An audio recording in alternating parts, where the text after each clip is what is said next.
कुछ किरदार अमर हो जाते हैं। एथन हंट उन्हीं में से एक है। Mission impossible the final reckoning के साथ हम एक युग के अंत के गवाह हैं। ये सिर्फ एक फिल्म नहीं, टॉम क्रूज की लगन और एक्शन सिनेमा की सीमाओं को तोड़ने का जश्न है। फिल्म की शुरुआत सन्नाटे से होती है। कोई धमाका नहीं, बस एथन का थका चेहरा और उसकी आंखों में वही पुराना संकल्प। ये मिशन बेहद व्यक्तिगत है। टॉम क्रूज के साथ लौटे हैं उनके साथी विंग रैम्स, साइमन पेग और रेबेका फर्ग्यूसन की यादें, जो कहानी को भावनात्मक गहराई देती है। अब यह टीम एक परिवार है। इस बार दुश्मन कोई इंसान नहीं, बल्कि एक अदृश्य सर्वव्यापी आर्टिफिशियल इंटेलिजेंस है, द एंटिटी। यह डिजिटल भूत हर सिस्टम में मौजूद है, हर जगह और कहीं नहीं। दांव पर सिर्फ दुनिया की सुरक्षा नहीं, बल्कि सच्चाई का अस्तित्व है। द एंटिटी झूठ को सच और सच को झूठ बना सकती है। एथन और उसकी टीम को न केवल दुनिया बल्कि वास्तविकता को भी बचाना है। हर सीन में एक अजीब सी अर्जेंसी है जो आपको बांधे रखती है। निर्देशक क्रिस्टोफर मैकक्वेरी का निर्देशन हर फ्रेम में तनाव और थ्रिल पैदा करता है।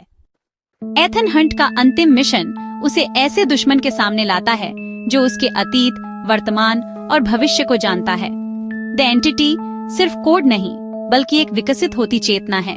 यह विलेन एथन को मनोवैज्ञानिक रूप से तोड़ना चाहता है। क्या वह जो देख रहा है वह सच है? क्या वह जिस पर भरोसा कर रहा है वह भरोसे के लायक है? द एंटिटी को हराने की कुंजी 2 हिस्सों में बंटी है। एक क्लासिक मैकगफिन, लेकिन यहाँ यह मानवता के भविष्य का प्रतीक है। हर खुफिया एजेंसी, हर आतंकी संगठन इस कुंजी के पीछे है। एथन और उसकी टीम को समय के खिलाफ दौड़ना है, जबकि उनका दुश्मन हर पल उन्हें देख रहा है।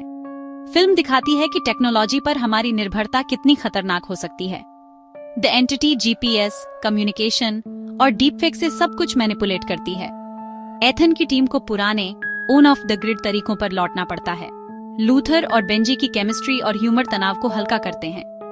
एथन का संघर्ष बाहरी ही नहीं, बल्कि अंदरूनी भी है। एआई उसके अतीत की त्रासदियों का इस्तेमाल करता है, लेकिन वह हार नहीं मानता।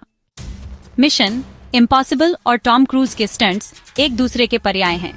द फाइनल रेकनिंग में स्टंट्स कहानी का हिस्सा है, एथन की बेताबी और जुनून का प्रतीक। सबसे चर्चित स्टंट, नॉर्वे के पहाड़ों में चलती ट्रेन तक पहुंचने के लिए एथन मोटरसाइकिल से चट्टान से कूदता है। ये सिनेमाई इतिहास का पल है। क्रिस्टोफर मैकक्वेरी ने इस सीक्वेंस को बिना कट के फिल्माया है। आप टॉम क्रूज को सचमुच जोखिम उठाते देखते हैं। क्लाइमेक्स में ट्रेन के ऊपर और अंदर गुरुत्वाकर्षण को धता बताने वाली फाइट है। ट्रेन के डिब्बे टूटे पुल से लटक रहे हैं, सब कुछ गिर रहा है। कैमरा वर्क आपको एक्शन के बीच में खड़ा कर देता है। हर झटका, हर टक्कर महसूस होती है। वेनिस की नहरों में boat chase, the entity traffic signals और पुलों को कंट्रोल कर रही है, एथन को फंसाने की कोशिश में। ये फिल्म साबित करती है कि एक्शन सिर्फ धमाकों के बारे में नहीं, बल्कि रचनात्मकता और कहानी कहने की कला है। मिशन इम्पॉसिबल की पहचान उसके शानदार लोकेशंस हैं। अबू धाबी, रोम, वेनिस, ऑस्ट्रियाई आल्प्स, हर जगह कहानी का हिस्सा है। रोम में कार चेज, एथन और ग्रेस एक छोटी फीट में दर्जनों गाड़ियों से पीछा करते हुए। यह सीक्वेंस तनाव और ह्यूमर से भरपूर है। कार का छोटा आकार उन्हें गलियों से निकालता है, लेकिन उन्हें कमजोर भी बनाता है। एथन और ग्रेस की नोकझोंक इसे और मजेदार बनाती है। वेनिस में एक भव्य पार्टी के दौरान एथन को भीड़ में घुलना मिलना है, द एंटिटी की नजरों से बचना है। यहाँ सस्पेंस अपने चरम पर है। वेनिस की रहस्यमयी सेटिंग फिल्म को स्पाई थ्रिलर जैसा टच देती है। फिनाले ऑस्ट्रियाई आल्प्स में बर्फ, खाइयां और हाईटेक विलेन का अड्डा। यहाँ का एक्शन क्रूर और जमीनी है। लोकेशंस का ये वैश्विक कैनवास फिल्म को एक विशाल अनुभव बनाता है। दांव पर पूरी दुनिया है और एथन ही उम्मीद है। मिशन इम्पॉसिबल की आत्मा हमेशा इसकी टीम रही है, Ethan, Luther, Benji. The final reckoning इस रिश्ते को सबसे आगे रखती है। शुरुआत से ही एहसास होता है कि यह अंत है। किरदारों के बीच की बातचीत में एक उदासी है। लूथर स्टिकेल टीम की अंतरात्मा एथन को याद दिलाता है कि वे क्यों लड़ रहे हैं, वफादारी और दोस्ती की अहमियत। लूथर और एथन के बीच एक मार्मिक सीन है। यह साधारण मानवीय भावनाओं को सामने लाता है। बेंजी अब सिर्फ टेक गीक नहीं, बल्कि अनुभवी फील्ड एजेंट है। वह जोखिम उठाता है, टीम के लिए सब कुछ करता है।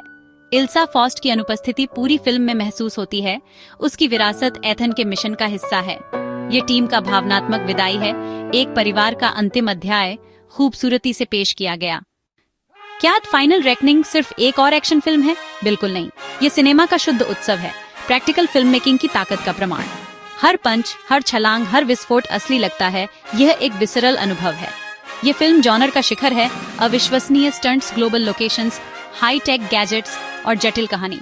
सबसे अहम, इसमें दिल है, किरदारों और उनके रिश्तों की परवाह है। क्रिस्टोफर मैकवेरी ने एक्शन और ड्रामा का आदर्श संतुलन बनाया है। फिल्म रोमांचक और भावनात्मक रूप से संतोषजनक है। टॉम क्रूज की ऊर्जा और समर्पण प्रेरणादायक है। वह साबित करते हैं कि उम्र सिर्फ एक संख्या है। ये फिल्म एक अनुभव है। इसे थिएटर में देखना चाहिए। ये एक इवेंट है जिसे मिस नहीं करना चाहिए। हर कहानी का एक अंत होता है। एथन हंट की कहानी का अंत उतना ही शानदार है जितनी उसकी शुरुआत थी। द फाइनल रेकनिंग सिर्फ एक मिशन का नहीं, एक सिनेमाई आइकन की विदाई है। एथन ने सिखाया, मानवीय भावना हमेशा प्रबल हो सकती है। टॉम क्रूज ने इस किरदार को जिया है। उनका समर्पण हर फ्रेम में दिखता है। फ्रेंचाइजी की यात्रा, स्पाई थ्रिलर से लेकर एक्शन महाकाव्य तक, द फाइनल रेकनिंग इसे भावनात्मक निष्कर्ष पर लाती है। फिल्म हमें सोचने पर मजबूर करती है। एथन हंट के बिना दुनिया कैसी होगी? उसकी विरासत उन लोगों में जीवित रहेगी जिन्हें उसने बचाया। उसकी जीतें कभी सार्वजनिक नहीं हुई, लेकिन उसका प्रभाव अमिट है, एक सच्चे नायक की परिभाषा। जैसे ही थीम सॉन्ग बजता है, संतुष्टि और थोड़ी उदासी महसूस होती है। मिशन पूरा हुआ, और क्या शानदार मिशन था।